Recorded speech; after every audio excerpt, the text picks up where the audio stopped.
as in like the start. But Oh no, that would be sick. That would be sick.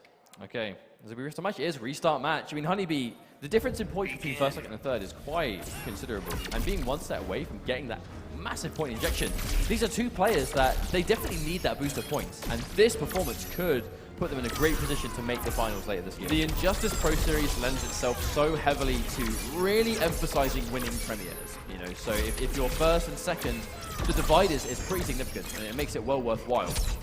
With Biohazard sitting in Grand Finals winner's side, not needing the point as much as Honeybee and Hayatei do. This losers finals is arguably the most important set of the day. Cameron in charge, safe on block. Challenging the minus down one with his own. Oh wow, that's two jumping heavy back to back. Hayatei's life quickly disappearing.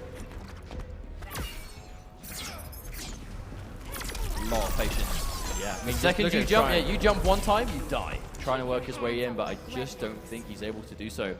Looking rough right now for Hayatei, as Honeybee is just controlling the space. Oh wow. Yeah, it's interactable. Nice down two. Wonderful read on the forward two, knowing that as a high, the down two will happily low profile it. I mean, we've seen that Honeybee particularly is getting so much mileage out of that string, but it does start off a high. Yeah, and Robin's down two does have such incredible reach. Oh my god, the pickup! Knowing that the down one hair is going to be a little bit higher up because he jumped, we can pick up and get a full combo. Honeybee, even though he's back to the wall, look at the damage he's done already. Hayatei has so much bar, but no opportunity to do anything with it. He's just being kept at arm's length the whole time. So much patience. And you know why? Honeybee can afford to be. He has so much life to work with here. But look at the meter he builds in the process. Every time that Stardust is blocked, it builds him almost like half a bar. Pretty insane. Unsafe. He must have just expected Honeybee to respect the follow-up.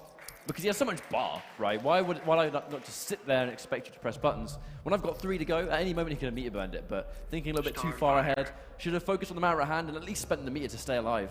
Now Hayatei is considering Robin. He's going to stick with it. He's going to have a little extra time. Joker's playground too, so he does have access to, well, some interactables he was using very well earlier on, but again, I feel like the interactables aren't really the answer in this kind of matchup. It's just, I mean, unless it's obviously mobility to close the space.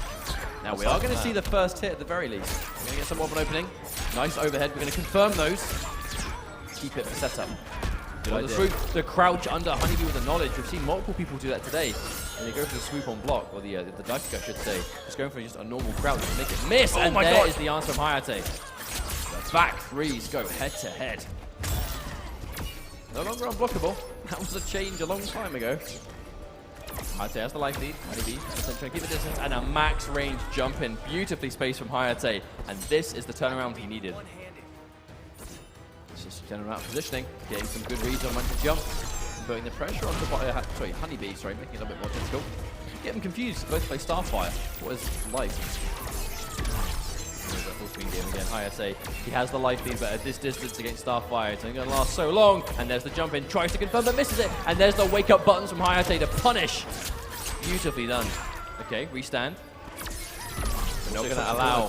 Yeah, we're not going to allow the scope for wake up attack. That's one thing Starfire does so well. She has, it's a mix up of what wake up attack is she going to do at times. Similar to like a green arrow or something like that. I think there's a lot of a number of wake up attacks aren't really wake up attacks. But it's the threat of the wake ups that are wake ups that lets the fake ones kind of work. You know, it's that kind of age old mind game. Obviously, Hayatei having some options. There's a life lead, but he's still trying to struggle for it. If he sits on full screen, he is eventually going to get tagged. And it could be disastrous, depending. He does have a lot of bar, though. Big jump in. I think he was expecting that to be blocked. I don't think he was expecting it to hit at all.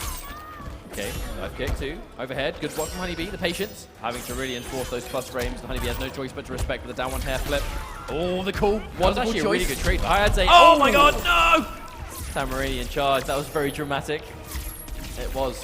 Because just look at how quickly the life was undone. Wow, still got the clash in. Hang on a minute. Surely he has to spend 2.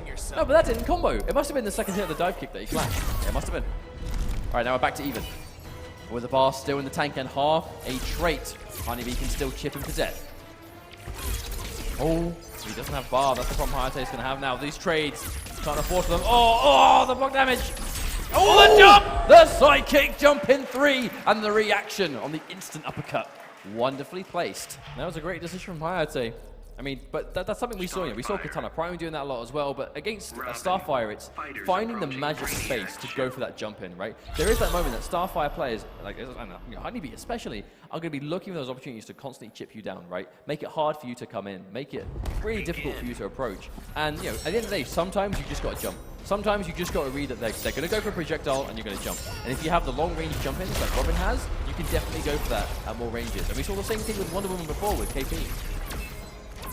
Now, the first hit went to Hayatei in the previous game. I think first hit's actually going to be super important because the second she gets a bar of meter, the meter bird properties of her trait, just massive damage across the board. If she doesn't get that, you can be off to a much better start, but unfortunately, it's not going to repeat history in this next game. A bit more of an even start, and there's the Stardust. Look at the spacing. Stardust does have multiple ranges you can throw it, so it does require Honeybee to be on point. He has to read, is he going to try and jump in here? Is he going to forward dash? Is he going to sit back? It's not a simple case of just throw it and hope for the best. Oh, whiff punish, of course. Hayatei's not going to let him get away with that one. One person in this tournament is going to sit there and wait for a back three to whiff. It's going to be Hayatei. This guy has some of the best footsies in the absolute business. Oh, wow. Honeybee went for the trait there. Didn't actually get it to come out at all, but still lost the bar. It's recharging very slowly. There's the interrupt. Very clean. Chip damage for days. I actually think that might be the first time we've seen Hayatei go for the uppercut into meter burn all day, and Honeybee punished it the first time. Still has the knowledge! The knowledge from Honeybee, showing who's strong now. He does have a little bit left on this life bar. He does have the screen. Oh! Job done. This is incredibly close. It is. I mean, it's hard to call, and it was always going to be. These Canadian players. I think Honeybee, Biohazard, Hayatei have been some of the best, inarguably, some of the best players from that region of the world. And they've played each other so many different times across the year in competition. Starstruck? I measure up. You don't. Again, another even play here. Clash can go towards Honeybee this time. But he had to spend all of his resources to win the trade. And he had to win that clash situation, which means he has nothing now to do the increased chip. It really is the meter burn, adding the mid on top that forces the bar. Here comes that head confirm. Oh no, drop the combo. Yeah, the forward three is quite tight off that. But this might be it. Okay, nice situation. Oh! See the wake up. First time we've gone for that string, but there was no mix-up. The mix-up is between low or meter burn forward three. So yeah, she's the kind of character that, you really stand up in reaction to those overhead options, but that's going to be a throw. Hayatei, I love his adjustment here. We have to remember the first game of this set was a completely one-sided destruction from Honeybee. But Hayatei, he's taking the time. A few moments in between game 1 and 2, and look, the perfect spacing again, Hayatei. You always ask yourself, why doesn't Honeybee go with the flash in this matchup? I think it's more the fact that with Hayatei having some of these amazing footsies, and the fact that Robin has more grounded range, I really feel like that's just something that Honeybee doesn't want to deal with. Instead of letting Hayatei control the pace of the neutral, Honeybee wants to pick a character that forces that exact same plan against Hayatei instead. Which is why we see Starfire here. Hayatei might be 2-1 up, but these games are 100% being dictated by Honeybee.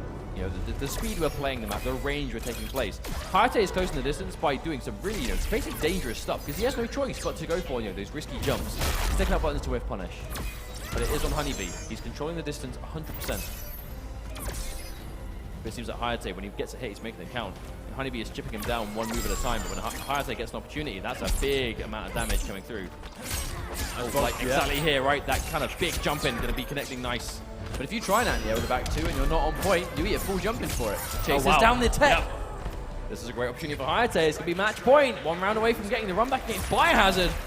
But Honeybee might be able to bring this back. Who knows? Tamaranian charge just to get out of there. It's not really as an attack. It's used as a corner escape.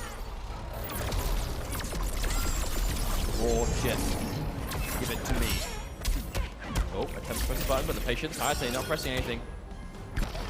I love the way Hayatei opts to go for those far throws as well with the trade, because he knows if you get the opportunity to summon it back, you can either trade or give him the opportunity to combo off. Oh, there's the explosive. Oh, and there is the answer from Honeybee, sending Hayatei back towards the full screen again. Getting the first life out of the way, but there's the option. Hayatei knowing exactly what to do about that interaction. Now, Honeybee, he's going to win this clash, but again, if he's going to spend all 2 bars, he's going to have to spend a lot of this time just rebuilding those resources. Oh, there's a big jumping again. You can see the range. Hayatei being able to throw out those jumping attacks, really kind of challenging Honeybee on the ground. Oh, they're jumping again. There's the charge out there. Honeybee, just like that, is full screen again on the opposite side. We're going in. Oh, I love the mix-up. That last-minute air dash. Uh-oh. And again, Honeybee's found something that works. Oh, he's going to go back down one. That's full combo for Hayatei. He doesn't have a clash anymore. This could be it. One potential hit here. Could be everything. Hayatei. There it is. The patience maybe. Plus frames. Oh, the dive kick. He has enough. But there's the air tech. Doesn't commit to the full string though, Honeybee. Still alive. Has to be really careful. This is chip territory. One hit could do it. He finds the trait. One mistake and he's out of there. Goes in for the jump threes. Push block. Watch out. Oh my god! Screen! How else you can get on Starfire? Just run at him. Put the sword down to the side and run full speed